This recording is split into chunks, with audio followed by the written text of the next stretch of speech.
Trucker Steve here. Let's talk dropping a trailer.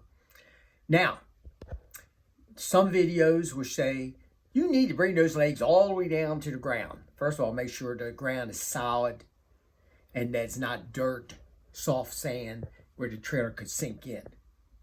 Okay, so there's one video from a CDL school. Drop the legs all the way down to the ground. Even give it another crank and listen for the air to come out of airbags, and then you'll be pulling out. You have to you take your air lines off, electrical lines off. I disagree with that. It's not on the test, on the CDL test. It is in the state CDL driver's manual, but in the real world, it just doesn't work. Your co-drivers will be pretty angry with you if you constantly just put the legs all the way down. You could be on a slant. That means the trailer is going to a dock and is slanted downwards and the front is upwards. And you put the legs all the way down, yard jockey pulls the trailer off, sticks it somewhere else in the yard. Someone else comes in and picks up the trailer. He goes straight under the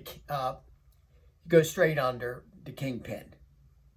Or it's a little too high, and these are old trailers, a lot of them old trailers, and then the guy just trying to get into the low gear, trying to get the crank handle to crank those legs up. It sometimes doesn't work, and then someone's really peed off at you.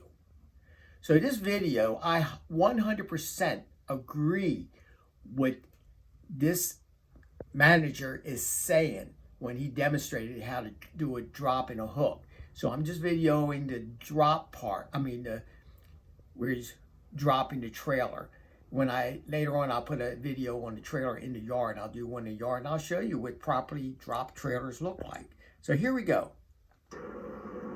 Now, the biggest pet peeve I have with other drivers here, any other place that I've worked, when they put their dolly legs down, they crank them all the way down to the bottom of the ground.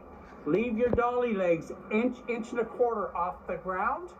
When I back under there, I'm not sitting there ripping my shoulder out trying to get these dolly legs up. So please, every driver, leave a little bit of space on the ground. It makes it easier for the next driver when he hooks up to that trailer. So if I was to drop this trailer myself, look how far, the trailer's empty of course, but I would leave it about that far, drop my air, let the trailer come down, so that sits on the ground. Then when I back under again, or the next driver, that's going to lift that up that far. He can sit there and crank that with one finger instead of sitting there trying to reef on it and throw a shoulder out. It's a good way to hurt your shoulder. So, just a recommendation. It's a good piece of advice, and it's not expressed enough.